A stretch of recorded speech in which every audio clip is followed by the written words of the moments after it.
Kama una vidonda vidogo vidogo ambavyo vimepelekea uweze kutoka usaha au vinatoka damu, sio hali ya kuchukulia kawaida. Lakini wakati fulani unaona unapata harufu mbaya zaidi. Umejaribu kutumia kila sabuni ya kunukia, lakini tatizo lako bado liko pale pale.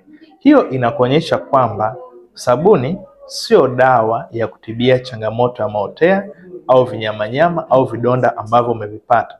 Unachopaswa kufanya ni kutafuta dawa ambayo utatibia changamoto yako hiyo na itaisha kabisa.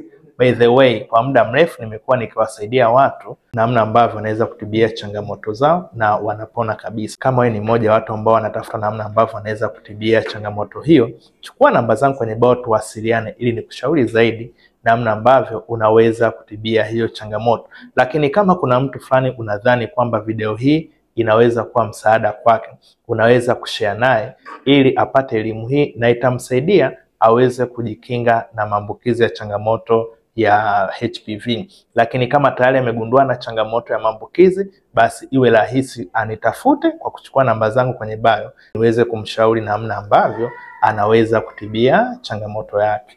Afya yako ni furaha yako.